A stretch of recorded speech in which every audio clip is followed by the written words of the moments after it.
First చివరిది.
కూర్చోండి.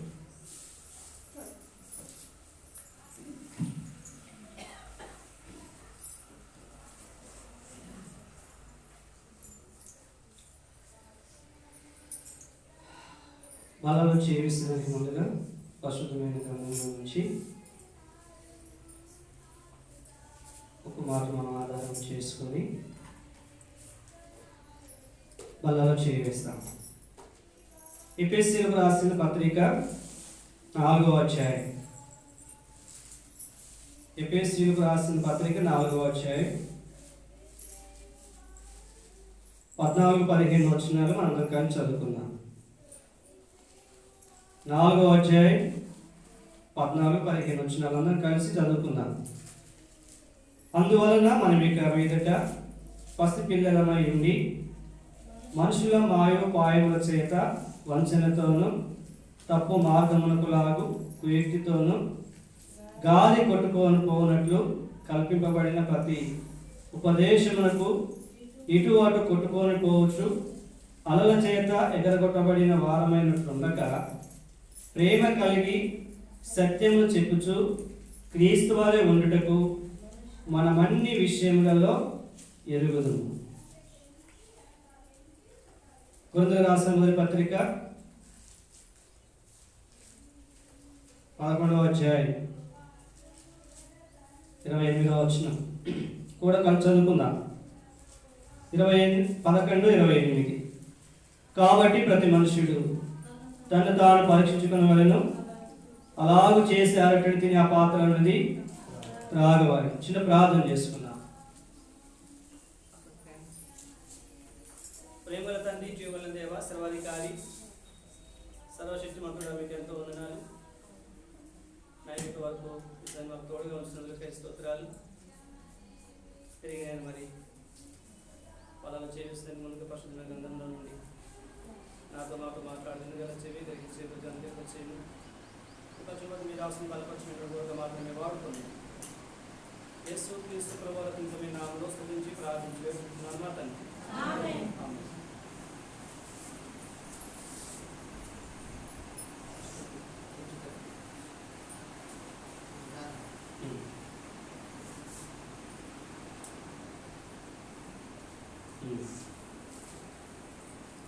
కాబట్టి ప్రతి మనుషుడు తన తాను పరీక్షించుకోవాలను అలాగే చేస్తారు పాత్ర అనేది త్రాగవాలి. కాబట్టి మనం ప్రతిసారి ఈ మాటను జ్ఞాపకం చేసుకుంటున్నాం, మంచిదే. కాబట్టి మరి ఎందుకు జ్ఞాపకం చేసుకుంటున్నాం అనేదాన్ని కనుక మనం చూస్తే వాటి ప్రకారంగా మనము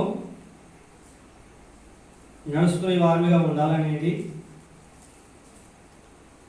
దేవుని యొక్క చిత్తం. కాబట్టి మరి జ్ఞాపకం ఉంచుకోమన్నాడు. నా ప్రాణమా యెహోవాను సన్నతించు, ఆయన చేసిన ఉపకారాలలో అంటే ఆయన ఏం చేస్తున్నాడు? ఇప్పుడు జ్ఞాపకం చేసుకుంటున్నాడు. కాబట్టి మరి మన జీవితంలో కూడా జ్ఞాపకం చేసుకునే వారిగా ఉండాలి. ఏం జ్ఞాపకం చేసుకోవాలా అంటే ఆత్మ సంబంధమైన జీవితంలో మనం ఏ రీతిగా కట్టబడుతున్నాం, కాబట్టి మనం ఏ రీతిగా చేస్తూ ఉన్నాం, మనం చేసే దానికి ప్రతిఫలాన్ని మనం పొందుకుంటున్నామా లేదా, అది కూడా మనం చూసుకోవాలి కదా. మరి ప్రతిఫలాన్ని మనం పొందుకుంటున్నాం అనేది లేదనే సంగతిని కూడా మనము చూసుకోవాలి. కాబట్టి మనం చూసినట్లయితే మానవుడి యొక్క జీవితము ఈ దినాల్లో ఏమైపోయింది అంటే, కాబట్టి మరి ఎలా ఉంటున్నారు అంటే లోతు లేని జీవనం, లోతు లేనటువంటి స్థితిలో ఉన్నారు. లోతు లేని జీవనం, లోతు స్థితి అంటే కాబట్టి మరి అందుకొరకే ఈ లోతు లేనటువంటి జీవనము యొక్క పరిస్థితులు, లోతు లేని యొక్క స్థితి కనుక మనం చూస్తే అవి ఎంతో భయంకరమైనవి అన్నమాట. అవి ఎంతో మరి భయంకరమైనది, నష్టకరమైనది, నాశనకరమైనది. అందుకొరకే అపోస్తలుడైనటువంటి పౌలు గారు మనకు ఒక మాట జ్ఞాపకం చేస్తూ ఉన్నాడు.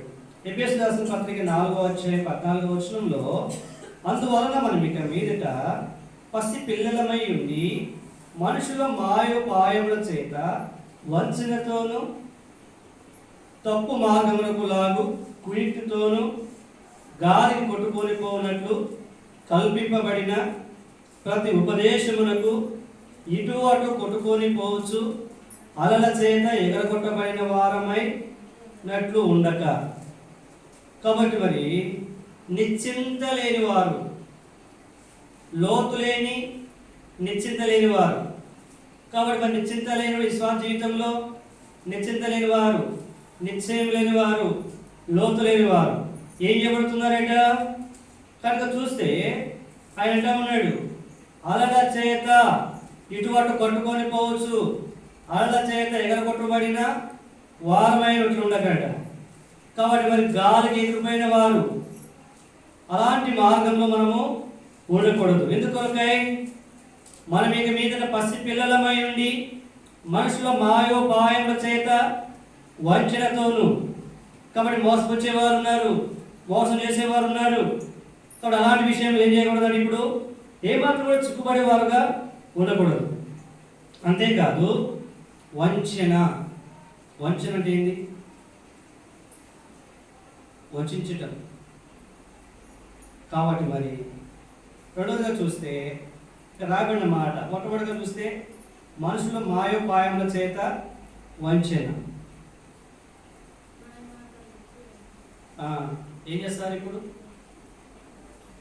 ఏదన్నా ఒకటి దొరికితే చాలు, ఏదన్నా ఒకటి దొరికితే దాన్ని బట్టి ఏం చేస్తారట? ఎత్తు చూపిస్తూ ఉంటారు, దాన్ని బట్టి లోపరుచుకుంటారు, దాన్ని బట్టి రాబట్టుకుంటారు, దాన్ని బట్టి ఏం చేస్తారంట? సర్వనాశనము చేస్తారు. అంత అయిపోయిన తర్వాత ఏం చేస్తారు? ఇక నీ చావు నువ్వు చావు వదిలిపెట్టారు. అప్పుడు ఏం చేస్తాం? చేసేది ఏమి కాక చనిపోవడమే. అందుకొరకే మొట్టమొదటి వంచిన.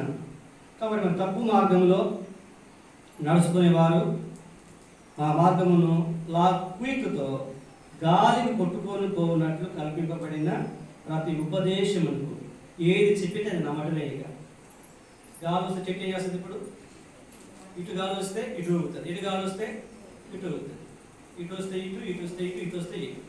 ఆ చెట్టు ఇటు గాలి వస్తే అటు ఊగుతూనే ఉంటుంది. అలాగనే మనుషులు కూడా ఏం చేస్తూ ఉన్నారంట? కాబట్టి మరి ఎవరు చెప్పితే అది నమ్మటమే, ఎవరు చెప్పితే అది అనటమే. అక్కడంటే అక్కడ, ఇక్కడంటే ఇక్కడ, అదంటే అది, ఇదంటే ఇది, ఏదంటే అది. కాబట్టి ఇవన్నీ చేసేది ఎవరు? కుయుక్తి అనేటువంటి మాట. కాబట్టి కుయుక్తి చేత ఏం చేసిందంటే అవ్వను మోసపరిచింది. అపవాది అనేవాడు ఉన్నాడు, వాడు ఆ రీతికి ఏం చేస్తాడంటే మనుషుల చేత మనల్ని కుయుక్తి పరిచి మోసం చేసేవాడుగా ఉంటాడు. అందుకని ప్రతి ఉపదేశాన్ని మనం నమ్మకూడదు, ప్రతి ఉపదేశాన్ని మనము అనుసరించకూడదు. ప్రతి ఉపదేశం అంటే అర్థమైంది మాటలు. కాబట్టి మరి ఆ బోధ మనము వినేవారుగా ఉండకూడదు. కాబట్టి మరి అటు ఇటు కొట్టుకొని పోనట్లు, అటు ఇటు కొట్టుకొని పోవచ్చు, అలల చేత ఎగరగొట్టబడిన వారమని ఉండక ప్రేమ కలిగి సత్యము చెప్పుచు క్రీస్తు వలె ఉండుటకు మనం అన్ని విషయములలో ఎరగాలి. ఇప్పుడు అన్ని విషయాలు ఏం చేయాలంట? ఎరగాలి. ఎవరు ఎరుగుతారు? ఎవరు ఎరుగుతారు అంటే లోతైన జీవము కలిగిన వారు. అందుకొరకే ఈనాడు మానవుని జీవితం ఎలా ఉందంటే లోతు లేని జీవనం, లోతు లేని జీవనం, లోతు లేని జీవనంలో మనుషుడు జీవిస్తూ ఉన్నాడు.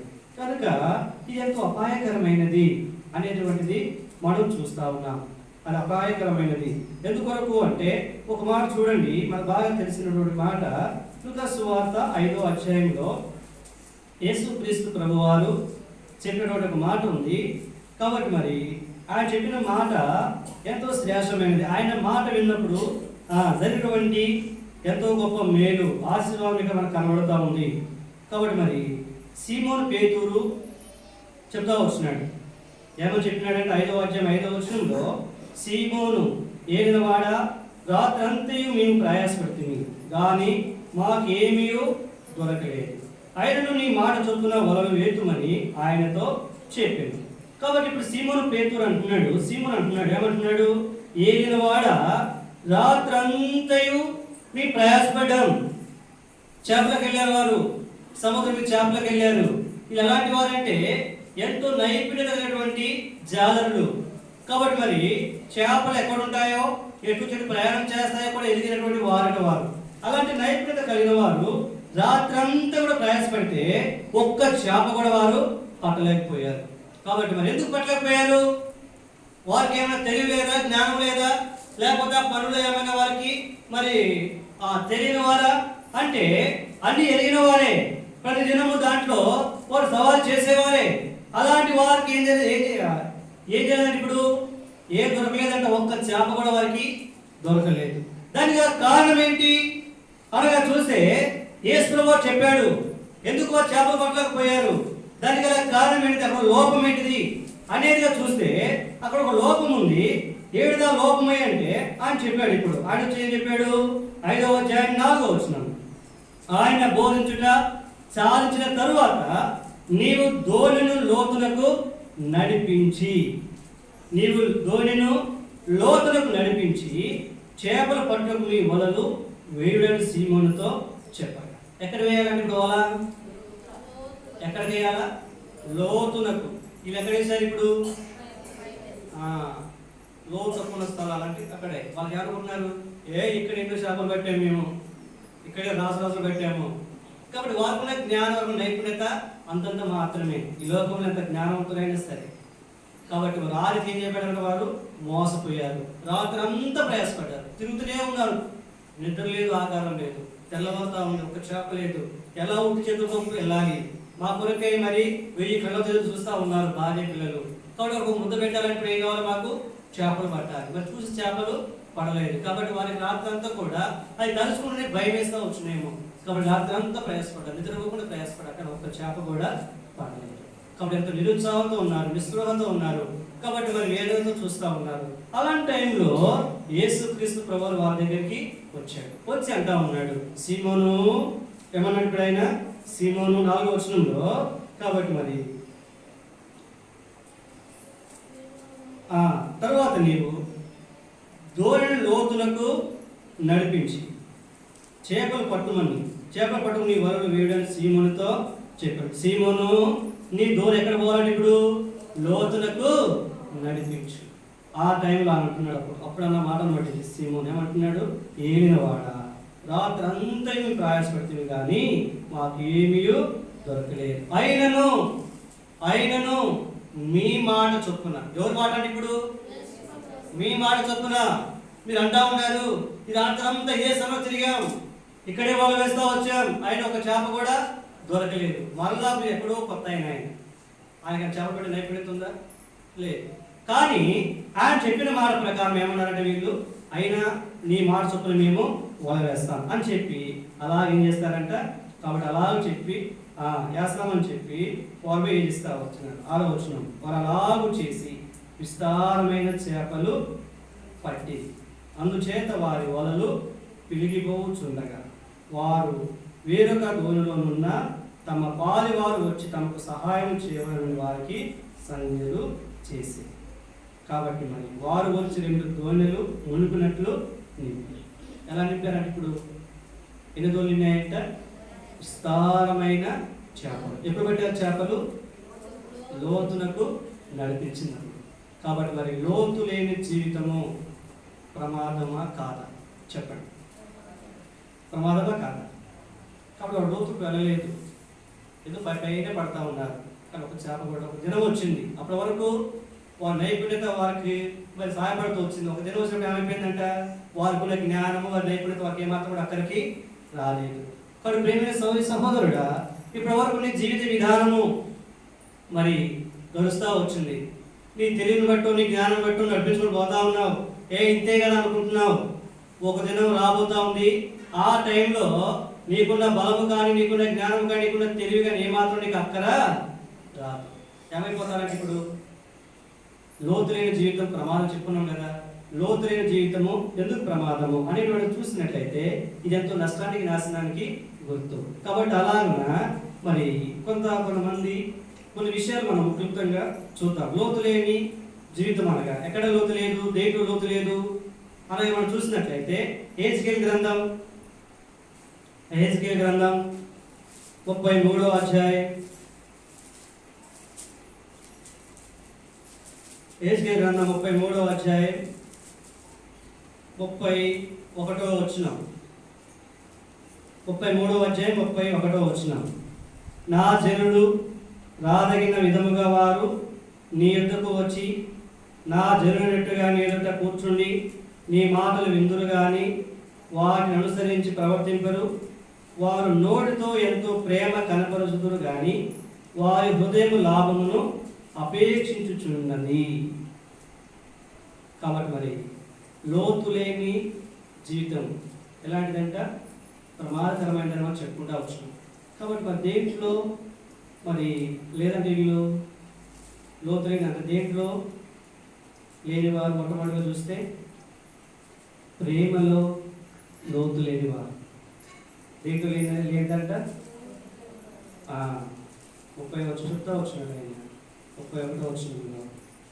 వారు నోటితో ప్రేమ కనపరుచుదురు కానీ వారి హృదయము లాభమును అపేక్షించుచున్నది.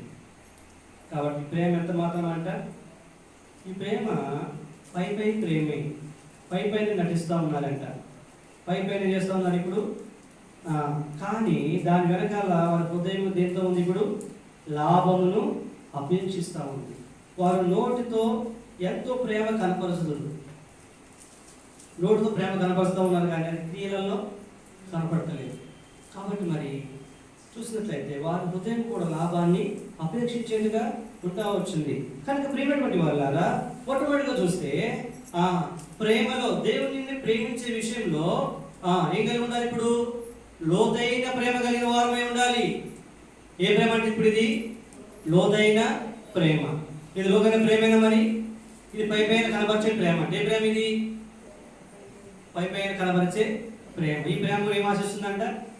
ప్రేమ ఏం ఆశిస్తుంది? ఇప్పుడు లాభమును అపేక్షించే, లాభమును కోరుకునేది. కనుక చూసినట్లయితే దేవాది దేవుడు ప్రేమ ఎలాంటిది? ఇప్పుడు స్వేచ్ఛమైన దేవుడు ప్రేమ ఎలాంటిదంట? స్వేచ్ఛమైనది. కాబట్టి మరి అది ఎంతో విలువైనది. ఎప్పుడు ప్రేమించాడు ఆయన? దేవుడు మన తన ప్రేమను వెల్లడిపరుచున్నాడు. మనం ఇంకా పాపలమే ఉండగానే క్రీస్తు మన కొరకు చనిపోయింది. కాబట్టి దేవుడి ప్రేమ ఎలాంటిదంట? మనం ఇంకా పాపలమే ఉన్నప్పుడే ఆయన మనం ప్రేమించాడు. ఏ ప్రేమ ఇది? శాశ్వతమైన ప్రేమ. ఏ ప్రేమ అంట? శాశ్వతమైన ప్రేమ. కాబట్టి ఆ ప్రేమతో ప్రేమించి ఆయన మన కొరకు తన ప్రాణాన్ని పెట్టాడు. కాబట్టి మరి ఈనాడు అలాంటి లోతైన ప్రేమ నీ జీవితంలో కలిగి ఉన్నావా? లోతైన ప్రేమ అనేది ఏం చేస్తుందంటే ఇప్పుడు లోతైన ప్రేమ ఏం చేస్తుందంట? లోతైన ప్రేమ ఏం చేస్తుందమ్మా? తెలుసా మీకు? ఏం చేస్తుంది లోతైన ప్రేమ? కొరింథీయులకు రాసిన మొదటి పత్రిక 13వ అధ్యాయం. లోతైన ప్రేమ ఏం చేస్తుంది అనే దాని కొరకు ఇక్కడ కొన్ని మాటలు ఉన్నాయి. లోతైన ప్రేమ ఏం చేస్తుంది అనే కొన్ని మాటలు మనం 13వ అధ్యాయం 4వ వచనం. ప్రేమ దీర్ఘకాలం సహించును, దయ చూపించును, ప్రేమ మత్సరపడదు, ప్రేమ డమ్మముగా ప్రవర్తింపదు, అది ఉప్పొంగదు, అమర్యాదగా నడవదు, స్వప్రయోజనం విచారించుకొనదు, త్వరగా కోపడదు, అవసరమును ఏంటిది అపకారమును మనసులో ఉంచుకొనదు, దుర్నీతి విషయమే సంతోషపడక సత్యమందు సంతోషించును, అన్నిటిని తాలుకొనును, అన్నిటిని నమ్మును, అన్నిటిని పరీక్షించును, అన్నిటిని ఓర్చుకొను. ప్రేమ శాశ్వత కాలము ఉన్నది. ప్రేమ ఏం చేస్తుందండి? ఇప్పుడు ఏం చేస్తుంది? మీరు చదివిన మాట విన్నారు, అసలు మీకు అర్థమైందా? కాబట్టి ప్రేమ ఏం చేస్తుందంట? దీర్ఘకాలము సహిస్తుందంట. ప్రేమ సహించేది, ప్రేమ ఓర్చుకునేది. ప్రేమ ఏం చేసిందంట? సహించేది, ఓర్చుకునేది, తాలుకునేది, తగ్గించుకునేది, అపకారాన్ని మనసులో పెట్టుకోలేదు. కాబట్టి మరి ఇలాంటి ప్రేమ ఎంతమంది కలిగి ఉంది? మన ప్రేమ ఎలాంటిదంట? పై ప్రేమ. మనం ప్రేమిస్తే ప్రేమిస్తాం. ఏదనంటే మాత్రం వల్ల ఏదనంటే ఏం చేస్తాం? నీ ఇంటి మొత్తం కూడా తొక్కమంట. ఏం తొక్కమన్నమాట? ఇంటి మొత్తం కూడా మనము తొక్కమంటాం. కాబట్టి చూసినట్లయితే ప్రేమటువంటి వారు కదా మొట్టమొదటిగా చూస్తే దేవుని ప్రేమించే విషయంలో ఎలాంటి విషయం ఏం లేదంటే వీళ్ళు తప్పిపోతూ వచ్చిన దేవుని ప్రేమించే విషయంలో లోతులేని ప్రేమ, దేవుని ప్రేమించే విషయము సరైనదిగా లేదు. కాబట్టి రెండోదిగా చూడండి, రెండోదిగా మనం చూసినట్లయితే ఎహెజ్కేలు గ్రంథం ఇదే 33వ అధ్యాయం 32వ వచనం. నేను చదువుతా వినండి. నీవు వారికి వాద్యము బాగుగా వాయించుచు మంచి స్వరము కలిగిన గాయకుడుగా ఉన్నావు. వారు నీ మాటలు విందులు కానీ వాటిని అనుసరించి నడుచుకున్నారు. మొట్టమొదటిగా చూస్తే ఆయన ప్రేమ ఏం చేస్తూ ఉన్నారంటే ఇప్పుడు వారు నోటితో ప్రేమ కనబరుతురు కానీ వారి హృదయం లాభమును అపేక్షించును. ఇది పై ప్రేమే, లోతైన ప్రేమ కాదు. లోతైన ప్రేమ కాదు. నిన్ను ప్రేమించి నీ కొరకు నీ దేవుడు తన ప్రాణాన్ని పెడితే తనని ప్రేమించి నువ్వేం చేస్తా ఉన్నావు? నువ్వు సహిస్తా ఉన్నావా? నువ్వు ఓర్చుకుంటున్నావా? నిజంగా అన్నిటికీ నువ్వు లోబడి జీవిస్తా ఉన్నావా? ప్రేమ ఏం చేస్తుందంటే దీర్ఘకాలము సహించును. కాబట్టి ప్రేమ ఆ దేవుని ప్రేమించే విషయంలో మరి లోతు లేని వారమిగా మనం ఉంటున్నాం. లోతు లేని వారం అంటే చెప్పండి. లోతు లేని వారం పై ప్రేమ. దేవుడి దగ్గర పోతే ఈనాడు దేవుడి మందిరానికి పోతే ఏదైనా వస్తుందేమో, అది ఏదైనా ఆశించి వచ్చే వారమే కానీ సమర్పించుకునే వారం అయితే కాదు. అంతేనే కాదు. ఇది మొదటి. రెండోదిగా చూస్తే ఎలాంటిదంటే ఇప్పుడు ఆయన మాటలు వింటారంట కానీ వాటిని అనుసరించి నడుచుకోరు. అంటే విశ్వాసంలో కూడా ఏం లేదు ఇప్పుడు వీరికి, విశ్వాసం కూడా లేనివారంట. లోతైన విశ్వాసము లేనివారు, లోతైన విశ్వాసము లేనివారు. కాబట్టి నమ్ముట నీ వాడి నమ్మవాడికి సమస్తము సాధ్యం. కాబట్టి మొట్టమొదటిగా జరగాలంటే మొట్టమొదటి ఏం కావాలంటే మనకు విశ్వాసం అనేది కావాలి. కానీ మీ జీవితం ఏం లేదంటే ఇప్పుడు విశ్వాసంలో లోతైనటువంటి విశ్వాసము లేదు. కాబట్టి మరి ఒక ఆయన వచ్చాడు తన పిల్లవాడిని పట్టుకొని, ఎక్కడెక్కడికో పోయాడు, ఎక్కడ కూడా నయం కాలేదు. యేసుప్రభువు మీదకి వచ్చాడు, అయ్యా నీ వలనైతే ఏమైనా మా మీద కనికరపడమన్నాడు. అప్పుడు ఆయన చెప్పిన మాట ఏంటంటే, కాబట్టి మరి ఏమైనా సరే నీ వాళ్ళకి నా మీద కనికరపడు అంటే ఎక్కడెక్కడికో పోయి. అప్పుడు ప్రభు చెప్పిన మాట, నేను చేస్తాను నమ్ముతున్నావా? నేను చేస్తాను నమ్ముతున్నావా అంటే నమ్ముతున్నానయ్యా. అప్పనమ్మకం నా వాళ్ళు కాకుండా సహాయం చేయమన్నాడు. అంటే ఎక్కడికెక్కడికో పోతా ఉన్నాడు కానీ వారి మీద వీరి మీద వేస్తా ఉన్నాడు కానీ తనలో ఏం లేదంటే ఇప్పుడు నమ్మకం లేదు, విశ్వాసం అనేది లేదు. అందుకొరకు యేసుప్రభువు చెప్పిన మాట ఏంటంటే, నేను చేస్తాను నమ్ముతున్నా. ఫస్ట్ నీకేముండాలా? నమ్మకం. కాబట్టి నమ్ముట నీ వలనైతే నమ్మువానికి సమస్తము సాధ్యం. అప్పుడు అన్నాడు ఆయన, నమ్ముతున్నాను ప్రభువా అన్నప్పుడు తన కుమారుడు ఏమైపోయినాడంట, బాగైపోతా వచ్చాడు. కానాను స్త్రీ వచ్చింది. కానాను స్త్రీతో చెప్పిన మాట, కుమారి నీ విశ్వాసమే, నీ విశ్వాసమును బట్టి నువ్వు నీకు అనుకున్నది అవునుగాక అన్నాడు ఆయన. నువ్వు కోరిన నీకు అవునుగాక అన్నాడు. కాబట్టి శతాధిపతి చెప్తా వచ్చినాడు, నీ విశ్వాసమును బట్టి నువ్వేమనుకున్నది అవునుగాక అన్నాడు. కాబట్టి వారి విశ్వాసం తన కుమార్తె బాగుపడింది. ఆయన విశ్వాసాన్ని బట్టి తన దాసుడు స్వస్థపరచబడ్డాడు. ఈ కుమారుడి విశ్వాసాన్ని బట్టి ఈ తండ్రి విశ్వాసం తన కుమారుడు బాగైపోతా వచ్చినాడు. కాబట్టి ప్రేమటువంటి వారు కదా మన జీవితం కూడా ఏం కలిగి ఉండాలి? విశ్వాసము కలిగి ఉండాలి. కాబట్టి మరి ఆయన వచ్చినాడు, విశ్వాసం లేని మూర్ఖతరము వారలాగా ఎంతకాలం నేను మీతో ఉండాలి. కాబట్టి సమయం వచ్చినప్పుడు ఆ విశ్వాసాన్ని కనబరచం. అందుకొరకే రెండోదిగా చూసినట్లయితే లోతైన విశ్వాసము లేనివారు. కాబట్టి మరి దేవుని విశ్వాసం ఉంచుటలో లోతైనటువంటి విశ్వాసం వారికి. మూడవదిగా చూడండి, మనం చూసినట్టు మార్కు సువార్త 4వ అధ్యాయం, మార్కు సువార్త 4వ అధ్యాయం 16వ వచనం. మార్కు సువార్త 4వ అధ్యాయం 16వ వచనం. అటువలి రాతి నేలను విత్తబడిన వారు ఎవరనగా వాక్యం విని సంతోషముగా అంగీకరించువారు. అయితే వారిలో వేరు లేనందున కొంతకాలము వారు నిలుతురు కానీ వాక్యం నిమిత్తము శ్రమైనను హింసైనను కలుగగానే వారు అభ్యంతర పడుతుంది. మూడోగా చూస్తే ఏం లేని వారంటే వీళ్ళు, మీరే చెప్పండి. ఏం లేని వారు వీళ్ళు, మీకు అర్థమైందా లేదా? చదవండి, మీరే చదవండి, మాట చదవండి. ఏమి లేదంటే వారికి వేరు ఉంది కానీ ఎక్కడ పోలేదు, అది లోపలికి పోలేదు. కాబట్టి లోతైన వేరు లేకపోతే చెట్టు ఏమైపోద్ది? ఇంతకుముందు నీకు బాగు పక్కనే ఉంది చెట్టు, నువ్వు వచ్చిన కొత్త పెద్దగా ఉన్న చెట్టు, అది ఏమైపోయింది?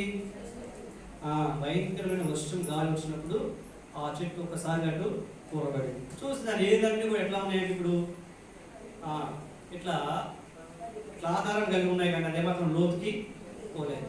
కాబట్టి పైకి బాగా వచ్చినాయి, తెలుపున పాత దాని దగ్గర పోతే మనిషి ఎత్తున్నాయి అన్నమాట. మనిషి ఎత్తున అని చెప్పి ఒక సాపలాగానే పోయింది కానీ ఆ ఏళ్ళు లోపలికి పోలేదు. కానీ ఒక సమయం వచ్చింది, ఆ సమయంలో వచ్చిన కూడా గాలిని తట్టుకోలేక చెట్టు ఏమైందండి ఇప్పుడు పడిపోయింది. పైన ఆకారం భావన కింద మాత్రము లేదు.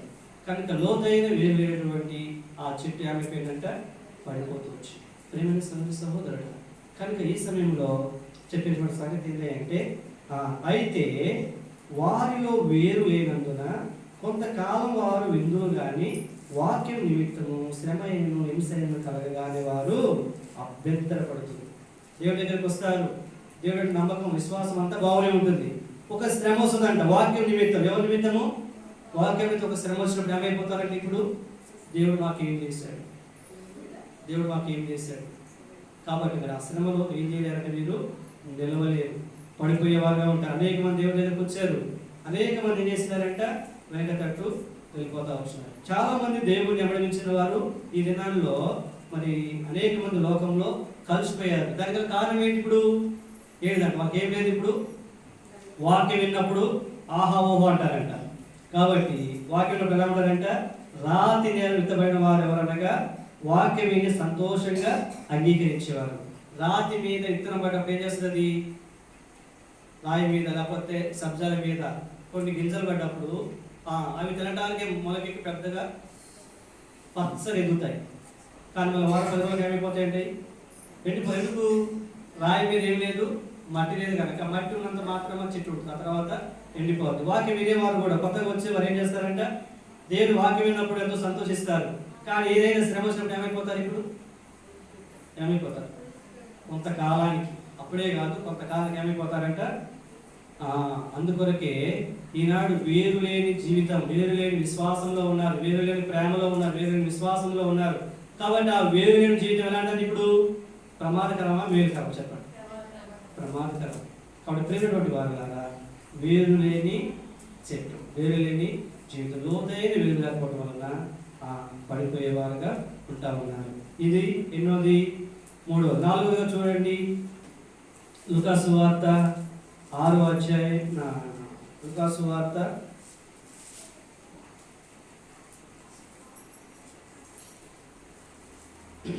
6వ అధ్యాయం 49వ వచనం. లూకా సువార్త 6వ అధ్యాయం 49వ వచనం. అయితే నా మాటలు విని చేయని వాడు పునాది వేయక నేల మీద ఇల్లు కట్టిన వాడిని పోలి ఉండు. ప్రవాహము దాని మీద వడిగా కొట్టగానే అది కూలిపడింది, ఆ ఇంటి పాటు గొప్పదని చెప్పాడు. 4వ చూసారంటే ఇది ఇప్పుడు లోతైన పునాది లేని ఇల్లు, పునాది లేని ఇల్లు. కాబట్టి ఇల్లు కట్టాడంట. ఎక్కడ కట్టాడు? ఈయన మాటలు వినియు చేయని వాడు దేంతో పోలి ఉన్నాడు? పునాది వేయక నేల మీద ఇల్లు కట్టిన వారిని పోలి ఉంటుంది. కాబట్టి ఇల్లు ఏమైపోయిందండి? ఇప్పుడు ప్రవాహం వచ్చి దాని మీద కొట్టగా అది కూలిపోయింది, దాని పాటలతో గొప్పది. 4వదిగా చూస్తే అంటే ఇప్పుడు పునాది లేని ఇల్లు, పునాది లేని ఇల్లు, లోతైన పునాది లేని ఇల్లు. కాబట్టి మరి అది కూడా ఎంతో ప్రమాదకరమైనది. ఎలాంటిదంటే పైన చూస్తే బాగానే ఉంది, కానీ లోపల చూస్తే ఏం లేదు, ఇప్పుడు పునాది లేదు. కాబట్టి ప్రవాహం వచ్చింది, వాన వచ్చింది, వరద వచ్చింది, దాన్ని కొట్టింది. ఆ ఒక్క దెబ్బకి ఏమైపోయిందంటే ఇప్పుడు పడిపోయింది. కాబట్టి మరి లోకంలో శ్రమలు వస్తాయి, ఎదుగులు వస్తాయి, ఇబ్బందులు వస్తాయి. వాటిని తట్టుకోవాలంటే ఏం కావాలి? ఇప్పుడు ఎక్కడ కట్టబడాలి? బండ మీద కట్టబడాలి. ఎక్కడ కట్టబడాలంట? బండ మీద. కాబట్టి ఆ బండ ఎవరంటే ఇప్పుడు ప్రభువు యేసు క్రీస్తు వారే. అందుకొక చెప్తా వచ్చినాడు, వాడు ఇల్లు కట్టవాలని ఉండి లోతుగా త్రవ్వి బండ మీద పునాది వేసిన వాడిని పోలి ఉండును. వరద వచ్చి ప్రవాహం ఆ ఇంటి మీద వడిగా కొట్టినను, అది బాగా కట్టబడినందున దాన్ని కదిలింపలేక పోయింది. ఎవరైతే బండ మీద కట్టబడతారో, లోతైన పునాది దేని గుర్తుగా ఉంది? ఇప్పుడు బండ మీద వేయబడినటువంటి పునాది. బండ అనగా క్రీస్తు, యేసు క్రీస్తు ప్రభువారిలో. కాబట్టి లోతైనటువంటి పునాది మీద కట్టబడిన వారు ఎప్పటికి కూడా పడిపోరు. కాబట్టి మరి లోతు లేని పునాది కూడా దేని గుర్తుగా ఉంది? ఇప్పుడు దేని గుర్తుగా ఉంది? పడిపోయినటువంటి ఇల్లుకు గుర్తుగా ఉంటా వచ్చింది. కాబట్టి లోతు లేనటువంటి జీవితము ఎంతో నష్టము. కాబట్టి చూస్తున్నట్టయితే 4వదిగా కూడా ప్రమాదకరమైనది. 5వదిగా చూడండి, చివరిగా యోహాను సువార్త 6వ అధ్యాయం. యోహాను సువార్త 6వ అధ్యాయం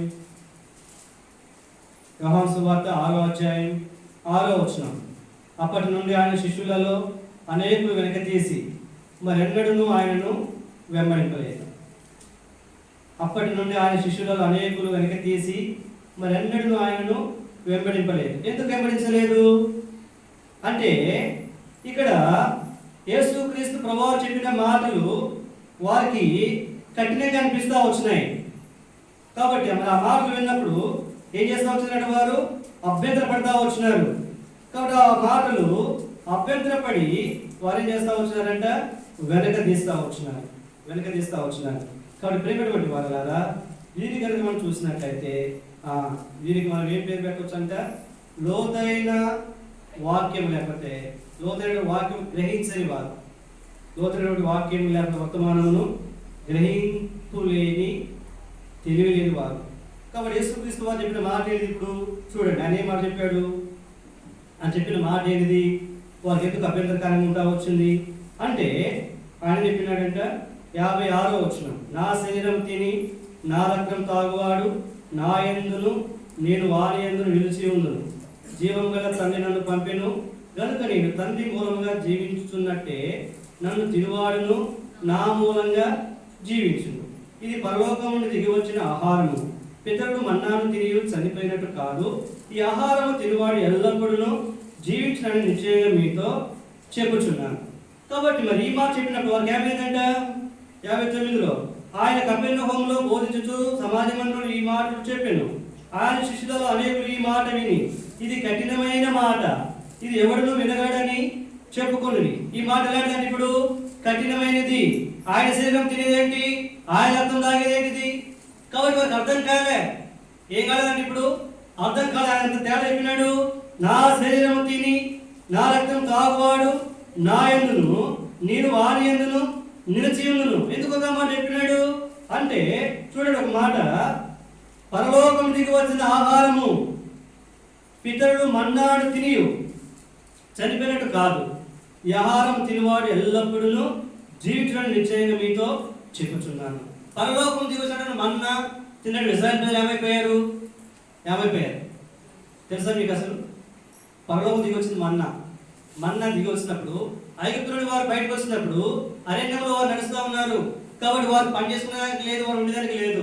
కాబట్టి వారు యాత్ర చేస్తున్న దినాల్లో కాబట్టి వారికి దేవుడు చేస్తూ వచ్చినాడంట, వారు వండుకునే పని లేకుండా పరలోకంలో దేవుడు మన్నాను కురిపించాడు. ప్రతిరోజు వారు మన్నాను సమకూర్చుకొని తింటవి వారి పని చేసే దేవుడు కూడా లేదు. ఉదయకాలము మన్నాను సమకూర్చుకోవడము, ఆ తర్వాత 3 పూటలు తింటాం. ఆ మన్నాను తిన్న ప్రజలు ఏమైపోయినారంట? చనిపోయారా లేదు? చనిపోయారు. అయితే ఇప్పుడు అంటున్నాడు ఈయన, ఆ మన్నాను తినని పితరులు కూడా చనిపోయినట్టు కాదు. ఈ ఆహారం తినవాడు ఎల్లప్పుడూ జీవించడం నిశ్చయంగా మీతో చెప్పుచున్నాను. ఈ ఆహారం అంటే నా శరీరము నా రక్తం, త్రాగువాడి నిత్య జీవము కలవాడు. ఆ మాట చెప్పేసరికి వాళ్ళకి అర్థం కాలేదు. వారు భౌతికంగా ఆయన శరీరం ఆయన రక్తం అనుకున్నారు. అంటే రాబోయే సంగతులు వారి మాత్రం కూడా గ్రహించలేదు. ఈ మాటలు కఠినమైనవని ఏం చేస్తూ వచ్చినారట? అక్కడ నుంచి 66 అని చెప్తా వచ్చాడు. అప్పటి నుండి ఆయన శిష్యులు అనేకులు వెనక్కి తీసి మరి ఎన్నడూ ఆయనను వెంబడించాలి. ఒక మాట చెప్పినప్పుడు ఆ మాట వారికి అర్థం కాదు. కాబట్టి చాలామంది దేవుని మందిరానికి వస్తారు, వింటారు, తను లొప్తూ ఉంటారు. కాబట్టి ఏదైనా తిరిగి అడిగితే మరి వారికి ఏమి చెప్పరు. అసలు ఎందుకు వస్తారో తెలియదు, ఎందుకు కూర్చోవడం, ఎందుకు పోతారో కూడా తెలియదు. ఏం నేర్చుకున్నారు ఆయన అంటే ఏది నేర్చుకుంది లేదు. పాడిందే పాడారా పాసుల దాస అన్నట్టుగా ఎప్పుడు ఆరాధన చేసింది కానీ ఎప్పుడు ప్రార్థన చేసినా అదే ఉంటారు. మరి ఏం చెప్తున్నారు, ఎందుకు చెప్తున్నారు, దేని గురించి చెప్తున్నారు, ఏ సందర్భం చెప్తున్నారు అని కూడా గ్రహించరు. ఈ గ్రహింపు లేని వారు ఏమైతే ఒక దినం వచ్చినప్పుడు ఏమైపోతారు. కాబట్టి వారిగా బయటికి వెళ్ళిపోతారు. ఒక సరైన మాట చెప్పినప్పుడు కాబట్టి ఏదన్నా మాట అన్నట్టు ఏమైతారంటే అప్పుడు నొచ్చుకుంటారు. గద్దెలు చెప్పినప్పుడు, లోతైన మాట చెప్పినప్పుడు, మనం కూడా మాట చెప్పినప్పుడు ఏమైపోతారంట? నొచ్చుకొని నన్ను ఇలా అంటారు. ఎందుకన్నా సరే తెలియదు. ఇక నన్ను అంటారు. ఏం చేస్తారంటే ఇప్పుడు వేరైపోతారు. కాబట్టి ప్రేమటువంటి వాళ్ళారా, కాబట్టి 70 మంది శిష్యులు ఆయన కుటుంబం ఎంతమంది అంట?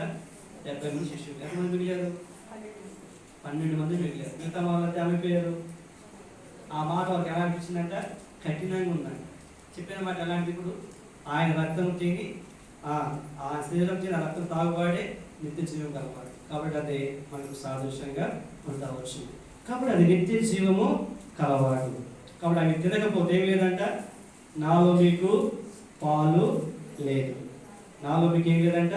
పాలు లేదు. కాబట్టి మరి లోతైన వేరు, కాబట్టి లోతైనటువంటి మాటలు, కాబట్టి వాక్యాన్ని గ్రహించక, కాబట్టి మరి అవతమానం గ్రహించక ఏం చేస్తూ వచ్చినారంట, దూరం అయిపోతూ వచ్చినారు. కాబట్టి ప్రియమైన సోదరి సోదరుడా, ఈ మధ్యాహ్నకాల సమయంలో లోతు లేని అనుభవము దేని గుర్తుగా ఉంది? ఇప్పుడు నష్టానికి, నాశనానికి, పడిపోవటానికి గుర్తుగా ఉంది.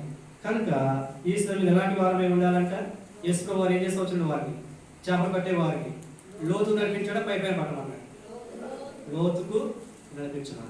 కాబట్టి మధ్యాహ్నకాల సమయంలో మనం ఏం కలిగి ఉండాలి? మరి ఇప్పుడు లోతైన ప్రేమ. మొట్టమొదటి ఏంటంట? లోతైన ప్రేమ. ఎవరు ప్రేమించాలి? దేవుడి. కాబట్టి దేవుడి లోతైన ప్రేమతో ప్రేమించే వారిగా ఉండాలి. రెండవది ఏంటి? లోతైన విశ్వాసం, నమ్మకం. నమ్మకం ఎలా ఉండాలి? ఇప్పుడు లోతైనదిగా ఉండాలి. మూడవది లోతైన వేరు, లోతైన వేరు. నాలుగవది లోతైన పునాది.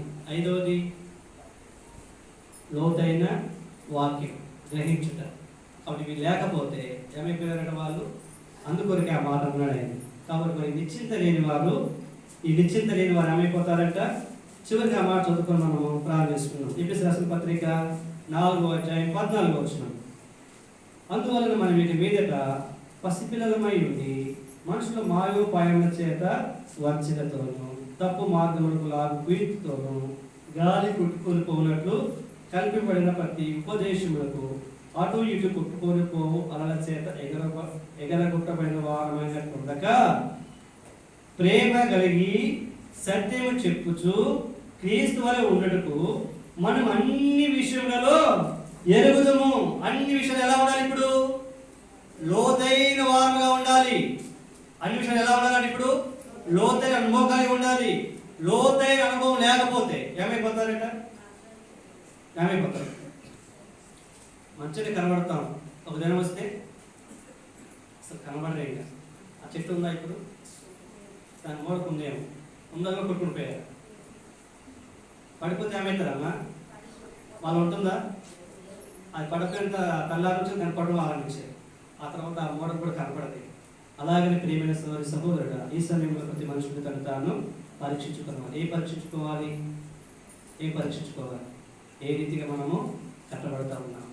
కాబట్టి మన లోతైన ప్రేమ, లోతైన విశ్వాసం, లోతైన వేరు, లోతైన పునాది, లోతైనటువంటి గ్రహింపు కలిగిన వారమై ఉండాలి. ఒకవేళ లేకపోతే వారి వల్ల మనం కూడా కొట్టుకొని పోయేవారుగా ఉంటారు. కాబట్టి ఆ రీతిగా ప్రభు మనకు సహాయపడినట్లు నైనా ఇన్ని దినాలు నిజంగా మరి లోతైన ప్రేమ, ఏదో పై ప్రేమతోనే వస్తా ఉన్నాం, చేతో క్షమించయ్యా.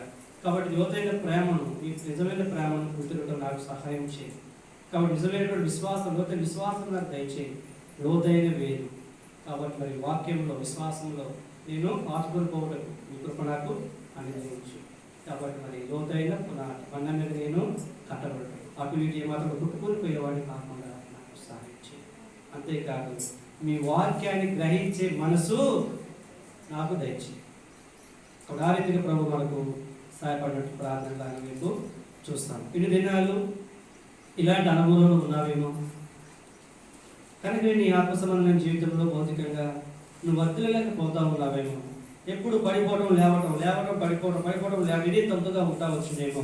దీనికి గల కారణం ఏంటంటే లోతైన అనుభవము లేకపోతే. కనుక ఈ మధ్యాహ్నకాల సమయంలో మనము కాబట్టి ప్రతి మాసంగాను పరీక్షించుకోవాలి. అందరి ముఖాల మీదకి వస్తాం, ప్రార్థన వారి వైపు చూస్తాం.